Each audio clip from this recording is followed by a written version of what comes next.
Yeah, fuck it. Let's do Ramas's quest next. Review your party setup before proceeding. Ramas and Saren. Let's do it. Saren notified Ramas that he was ready to travel to Hammerhands to speak to his brother for him. When they made it to the Dwarven city, Ramas took Saren to his family's house.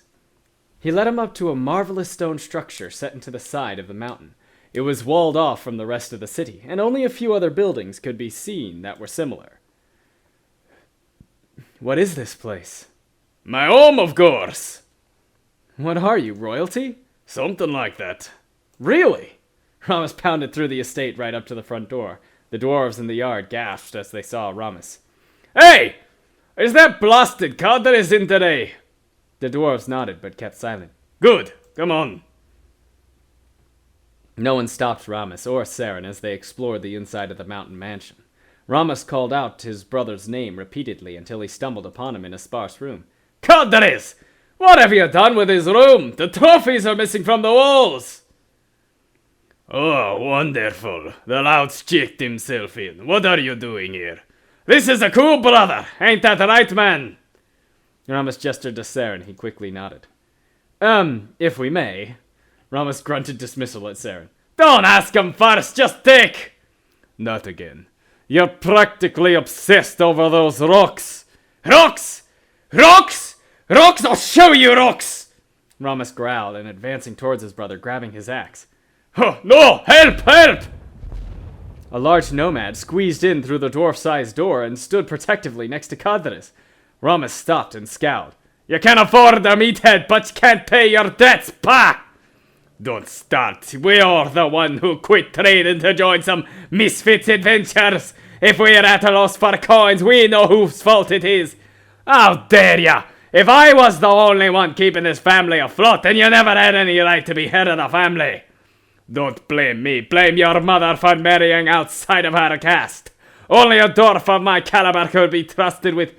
Ramas readied his axe with a howl. All right, you rotten barbarian. Let's just see how tough you are. You forfeited your life.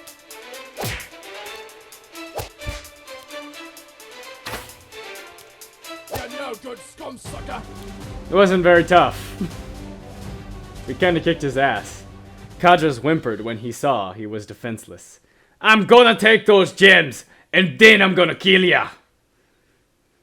I'm sorry, I didn't mean that comment about your mother. Ramas raised his axe over his cowering brother. Don't kill him, Ramas. Yes, don't kill me, I'll give you whatever you want. Gems, now!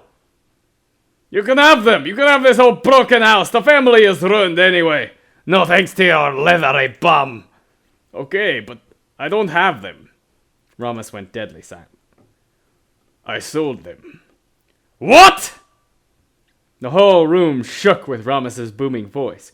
Kadras blurted out all the information he could manage while not being sworn to Inferno by his brother. Kadras had sold the gems to pay some debts to underground dwarves. Ramas was fuming, thinking about his family's honor in their hands, as underground dwarves were crime lords. Ramas wasted little time storming out of his estate and into the mines. There was a bad part of the underground systems where brigands dwelled out of the sight of any authority. Keep close to me, but not too close, cause I'll be on a murdering spree. Are you sure that's the only way? Maybe we can negotiate for the gems back. That's not how my family earns its honor, and that's not how I'll be getting it back. Ramas flipped his axe in his hand. They both wandered into a very shady part of the mines, trying not to get in more trouble than they were looking for. Dwarves with eye patches and missing teeth growled at them as they passed. Finally, they were stopped by particularly surly dwarves. You get a reason to be in these parts. I've come for my family stones. The dwarves laughed at Ramas. Oh, you're the sad sap upon those rocks. Who's got 'em? Boss is all the good stuff, of course. I don't think he'll miss a few blasted hirelings. Well, this is gonna be fun.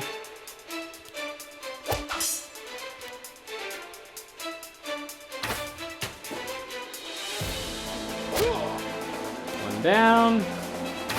Two down.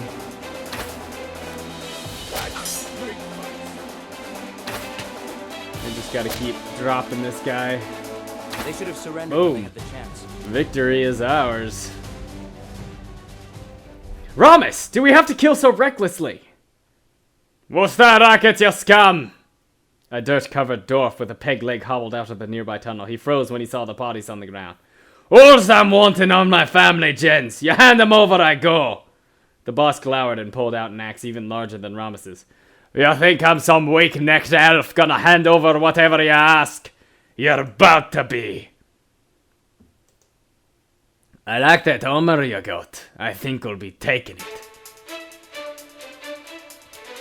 Ah, god damn it.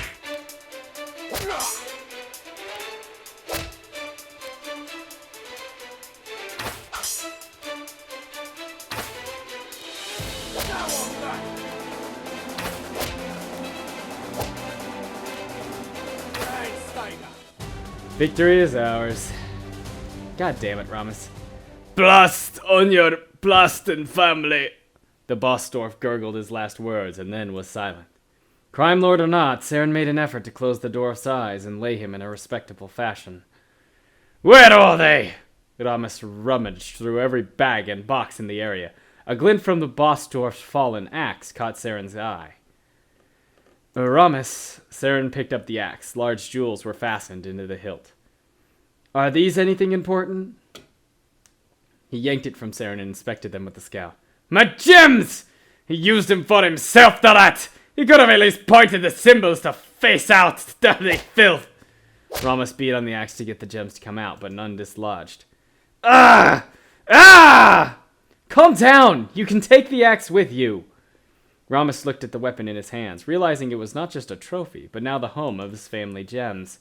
He stared at it for a while until slipping it on his back. It's a big axe. It'll do for now. But I'll shake those stones out of it soon. Saren helped Ramas make it back to the surface alive. Back at his estate, they found Kadras had fled. Ramas was now the rightful head dwarf to his house, even without the gems. But Ramas assured Saren that they were important to his family honor and that they did the right thing in getting them back.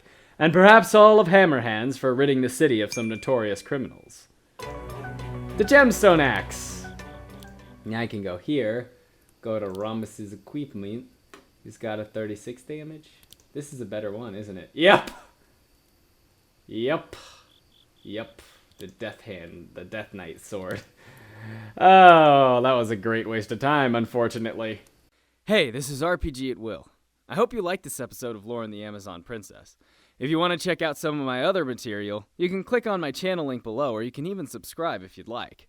I like to do some silly songs on the side, along with my RPG work. If you want to see some more group-oriented stuff, there's another channel called Gaming Idiots TV that I take part in. That's where we do all our group stuff, so I'll provide a link below if you want to check it out there.